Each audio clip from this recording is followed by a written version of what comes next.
Mengapa tidak semua Injil mencatat silsilah Yesus Kristus? Ya, ini mungkin juga menjadi pertanyaan banyak orang ya. Mari kita lihat. Mulai dari Injil Matius ya. Injil Matius di awal kitab langsung mencatat silsilah Yesus Kristus dengan menyebut inilah silsilah Yesus Kristus, anak Daud, anak Abraham, dan seterusnya. Dan silsilah dimulai dari Abraham. Abraham memperanakkan Ishak dan seterusnya sampai Yesus. Kemudian Injil Markus tidak ditemukan silsilah Yesus Kristus. Pada awal kitab langsung Yesus dibaptis oleh Yohanes. Kemudian Yesus dicobai oleh iblis dan selanjutnya adalah pelayanan Yesus, pengajaran, mujizat-mujizat, penyaliban sampai Yesus naik ke sorga. Itu Injil Markus. Injil Lukas, silsilah Yesus Kristus ditulis pada pasal ketiga. Nah, ditulis mulai dari bawah ke atas, dari Yesus Kristus ke atas sampai ke Adam. Kemudian Injil Yohanes kita lihat dari Yohanes 1 ayat 1 langsung disebut seperti ini. Pada mulanya adalah firman. Firman itu bersama-sama dengan Allah dan firman itu adalah Allah.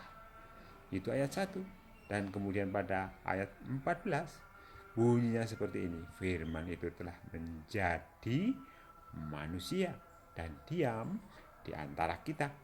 Dan kita telah melihat kemuliaannya, yaitu kemuliaan yang diberikan kepadanya sebagai anak tunggal Bapa, penuh kasih karunia dan kebenaran.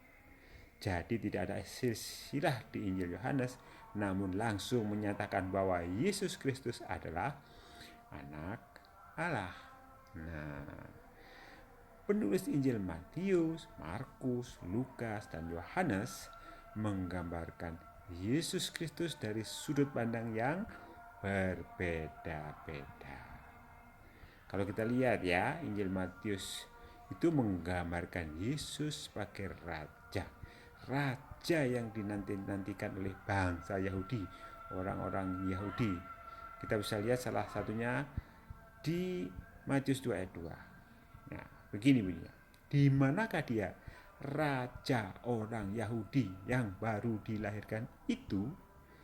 Kami telah melihat bintangnya di timur dan kami datang untuk menyembah dia. Ini adalah tentang orang Majus dari timur. Di Injil Lukas cerita tentang orang Majus tidak dicatat. Tidak ada catatan tentang orang Majus. Namun kalau di Lukas ada catatan tentang gembala di padang gurun, di padang belantara yang sedang menggembalakan domba-domba, mendapat kabar sukacita dari malaikat. Sedangkan di Matius tidak ada catatan tentang para gembala. Di Lukas ini Yesus lebih digambarkan sebagai anak manusia. Sedangkan di Injil Markus seperti yang telah saya sampaikan tadi, tidak ada catatan silsilah. Langsung Yesus telah dibaptis, dicobai, langsung pelayanan. Ada pengajaran-pengajaran, mujizat-mujizat. Yesus langsung bekerja. Yesus digambarkan sebagai hamba Allah. Seorang hamba tidak diperlukan silsilah. Beda dengan seorang anak atau raja, apalagi raja. Oleh karena itu dari awal kitab Markus langsung mencatat pelayanan Yesus Kristus karena dia adalah seorang hamba, digambarkan sebagai seorang hamba. Sedangkan di Injil Yohanes tadi sudah dijelaskan di atas bahwa di Yohanes itu Yesus adalah anak Allah dari atas, anak Allah. Nah, nanti kita lihat ke belakang ya, bagaimana Yohanes menggambarkan Yesus itu seperti apa. Terutama tentang mujizat-mujizat. Di Yohanes itu tidak dibilang mujizat, tapi dibilang sebagai tanda-tanda. Tanda-tanda bahwa sebenarnya Yesus adalah anak Allah. Ini adalah tanda-tanda.